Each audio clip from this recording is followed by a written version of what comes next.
right, Bree. So let's head over here to the Academy Sports and Outdoors Rigs and Techniques here at the CCA Workbench. And Dave, in 2010, we had Ray Rocher was our Southeast captain. Correct. And he decided to add additional charter boat, R&R tackle, and he got a little too busy for us. So we're lucky to have him in here tonight.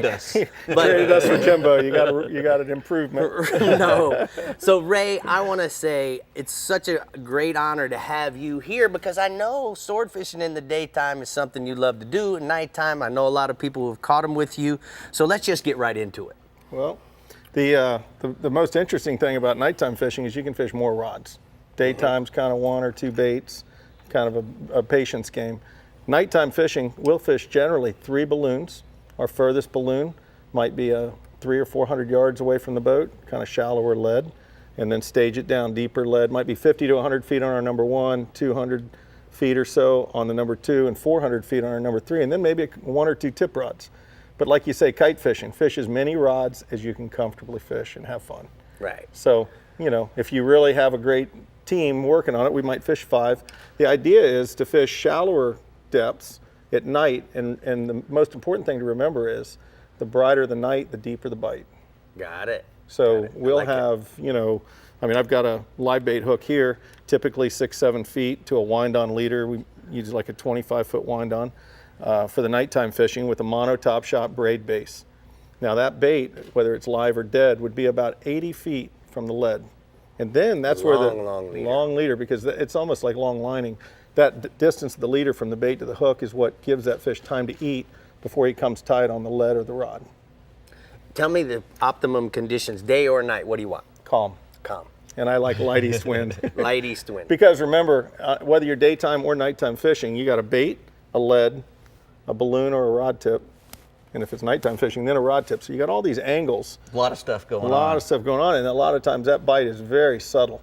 I'll fish just like 1 or 2 pounds of drag with a clicker, and you're really just listening for, a ticky tick. Yeah, just like Jaws, And if you hear that, lock it up and go. And many, many times that fish will even swim the bait. I was telling Dave earlier, I've seen the balloon, we'll put a light on top of the balloon, and I'll look out there on a dark night, and you'll see a second light.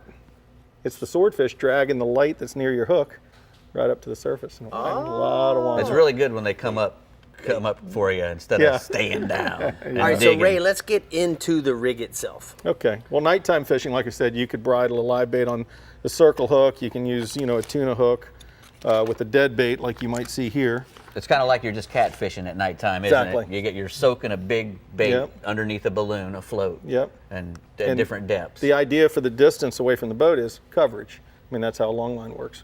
Great distance, sweeping with the current to the north. The more coverage you have, the better your chances of catching a fish. It's a lot easier to fish them at night for an average fella. Lighter tackle. Yeah, and you don't have to worry about all the technical stuff of fishing a really heavy weight, which we're going to talk about in the daytime, when all the fish are down on the bottom instead of scattered throughout at night. Right, we better get to it. We're ticking away. So, daytime fishing. Okay. Roughly 16 to 1,900 feet. This is obviously a compressed rig. We're just trying to show you 6 or 7 feet to a bait, whether it's a squid. I mean, RJ Boyle was nice enough to give us some baits that he rigs up.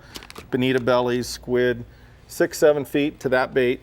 A light, we usually put it on a rigging band. We can move it about 30 feet from the bait, then another one maybe 60 feet. And remember, these leaders are 150 feet long. So this distance all the way to this wind-on leader, to the top of that wind-on leader, is about 150 feet, a little floss mark, and we can attach our weight. And it's going to be that giant big weight right there. This giant thing here? Yeah, big stick weight. Yeah. How much does this weigh, Ray? That's a 12-pounder. 12-pounder. And you feels like bigger than the redfish we ought to weigh him, bud. But anyways, that weight is what allows you to not only get that bait 1,800 feet down on the bottom, but to fight the current. Remember, your Gulf Stream current moves quickly on the surface layers, at least on the East Coast here. You might have 3 or 4 knots in the top 400 feet, but when you get down near the bottom, it's not moving very fast. So when you deploy that bait, you got to think of one thing.